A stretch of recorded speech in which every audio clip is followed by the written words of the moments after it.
दोस्तों, आपने technical analysis सीख लिया, प्राइस एक्शन सीख लिया, एसएमएसई सीख लिया। इसका मतलब ये नहीं कि आप ट्रेडिंग से प्रॉफिट बना लेंगे। ट्रेडिंग में सबसे ज्यादा जरूरी है कि आप चार्ट को किस तरह से रीड करते हैं, क्योंकि हो सकता है किसी सेम चार्ट को देखकर दो लोग अलग अलग तरह से रिएक्ट करें। दोनों ही सेम चार्ट में अलग अलग पॉइंट ऑफ व्यू रखें। आपको चार्ट ऐसे रीड करना है जैसे आप कोई किताब को पढ़ रहे हैं। आपको कैंडल टू कैंडल चार्ट को रीड करना चाहिए। और सही तरह से कैसे चार्ट को रीड करते हैं, वही हम इस वीडियो में सिखाने वाले हैं। एग्जाम्पल के लिए, अभी अभी मार्केट ने इस लेवल का ब्रेकआउट दे दिया और मार्केट का स्ट्रक्चर भी बुलिश है, लेकिन हम इस ब्रेकआउट पे तो एंट्री नहीं कर सकते, क्योंकि सिर्फ और सिर्फ ब्रेकआउट पर ट्रेड करना बेवकूफी भरा डिसीजन रहता है। हम रिटेस्ट का वेट करेंगे। नेक्स्ट, मार्केट ने रिटेस्ट नहीं किया, बल्कि इस रिसेंट स्विंग को ब्रेक कर दिया। मैं आपसे क्वेश्चन पूछता हूं दोस्तों, क्या यहां पर चेंज ऑफ कैरेक्टर हो गया, या फिर क्या यहां मार्केट का बुलिश ट्रेंड खत्म हो गया? जनरली ऐसा माना जाता है कि जब भी मार्केट अपने रिसेंट स्विंग को ब्रेक कर दे, तो वहां से ट्रेंड चेंज हो जाता है। लेकिन स्मार्ट मनी के अनुसार यह वैलिड स्विंग नहीं है। हम एक बार फिबोनाची को इस पॉइंट से इस पॉइंट तक अप्लाई करेंगे। हम देख सकते हैं ये स्विंग फिबोनाची के 40% एरिया को टच नहीं कर रहा था। मतलब ये हमारा वैलिड स्विंग नहीं है। और ये वैलिड स्विंग नहीं है, तो यहां पर ट्रेंड रिवर्सल भी नहीं हुआ और ना ही चेंज ऑफ कैरेक्टर हुआ। तो हो सकता है कि मार्केट इस लास्ट ऑन ऑर्डर ब्लॉक से ऊपर जाए, और इस ऑन ऑर्डर ब्लॉक के ऊपर एक फेयर वैल्यू गैप भी बन रहा है। फिर एक स्ट्रॉन्ग बुलिश कंफर्मेशन कैंडल के साथ कंफर्मेशन कैंडल का सिग्नल मिला। दोस्तों, जब मार्केट ने इस ऑर्डर ब्लॉक को टच किया तो हमने डायरेक्ट ट्रेड नहीं लिया। हमने वेट किया यहां पर रिजेक्शन कैंडल बनने का।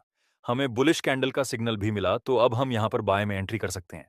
इस रेजिस्टेंस के पास हम अपना टारगेट रखेंगे और स्टॉप लॉस इस जोन से थोड़ा सा नीचे। नेक्स्ट, मार्केट ने इस हायर हाई को ब्रेक कर दिया। दोस्तों, आपको क्या लगता है यहां से मार्केट किस डायरेक्शन में जा सकता है? इसको चेक करने के लिए हम लिक्विडिटी के कॉन्सेप्ट का यूज करेंगे। जब भी किसी अपर ट्रेंड के दौरान मार्केट अपने हायर हाई की एक्सटर्नल रेंज लिक्विडिटी को टारगेट करता है, तो पॉसिबिलिटी रहती है कि वहां से मार्केट ऊपर जा सकता है। तो हम इस लेवल पर 50% प्रॉफिट बुक करेंगे और 50% प्रॉफिट को ट्रेल करेंगे। नेक्स्ट, मार्केट ने थोड़ा सा पुल बैक लेकर अपर डायरेक्शन में मूव किया, तो हम इस लेवल के आसपास अपना प्रॉफिट बुक कर सकते हैं, क्योंकि हमें रिस्क रिवॉर्ड रेशियो काफी अच्छा मिल रहा है। ये रिस्क रिवॉर्ड रेशियो लगभग 1:6 का बन रहा है, जो कि बहुत ही अच्छा है। नेक्स्ट, मार्केट ने फिर से एक पुल बैक लिया और इस हाई को ब्रेक कर दिया। यहां पर हमें ब्रेक ऑफ स्ट्रक्चर देखने को मिला है, और फिर प्राइस इस स्विंग को डाउनसाइड ब्रेक कर देता है। मैं आपसे फिर से क्वेश्चन पूछता हूं, क्या यह चेंज ऑफ कैरेक्टर हो चुका है? दोस्तों, यह चेंज ऑफ कैरेक्टर नहीं हुआ है, क्योंकि यह वैलिड ब्रेक ऑफ स्ट्रक्चर ही नहीं था और ना ही यह वैलिड स्विंग था। हम इस बिंदु से इस बिंदु तक फिबोनाची को अप्लाई करें, तो हमें साफ दिख रहा है कि प्राइस ने जो पुलबैक लिया वह 40% तक का भी नहीं है, जिस वजह से यह वैलिड स्विंग नहीं है। और यह वैलिड स्विंग नहीं है, तो यह हमारा चेंज ऑफ कैरेक्टर भी नहीं हुआ। उसके बाद मार्केट काफी नीचे गिर जाता है।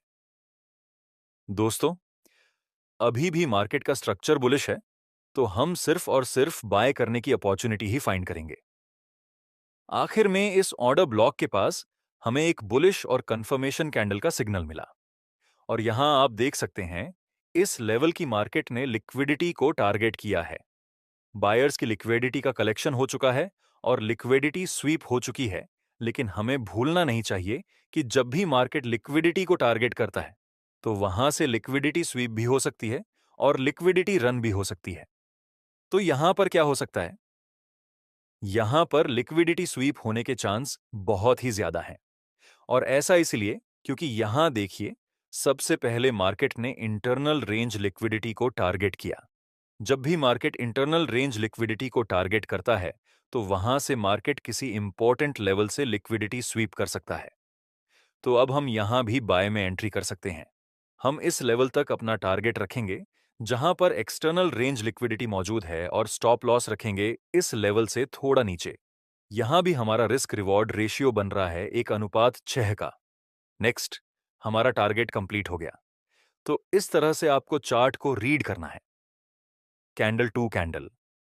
हर एक डेटा आपके एनालिसिस की रेंज में आना ही चाहिए, तभी आप चार्ट रीडिंग में मास्टरी हासिल कर पाएंगे। एक दूसरा एग्जाम्पल दिखाता हूं। अभी मार्केट ने ब्रेक ऑफ स्ट्रक्चर किया और यह पुल बैक फिबोनाची के 50% एरिया को रिटेस्ट कर रहा है, मतलब ये स्विंग वैलिड माना जाएगा।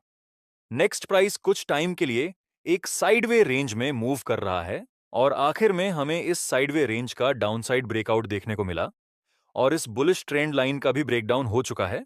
तो क्या यहां पर सेल में ट्रेड करना चाहिए? दोस्तों, हम यहां सेल में ट्रेड तो बिल्कुल भी नहीं कर सकते, क्योंकि अभी मार्केट का स्ट्रक्चर बुलिश है।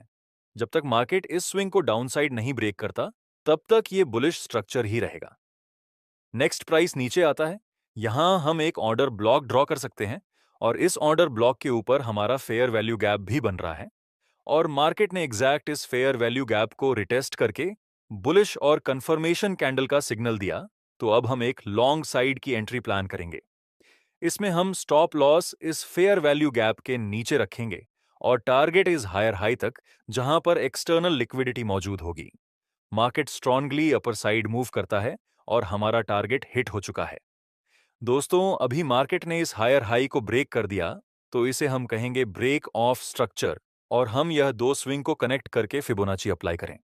तो यह पुल बैक भी काफी हेल्दी था, मतलब यह वैलिड ब्रेक ऑफ स्ट्रक्चर है और यह वैलिड स्विंग माना जाएगा। तो अब हम अपने रीसेंट स्विंग जो पहले यहां था, उसको शिफ्ट करके यहां पे लेकर आएंगे।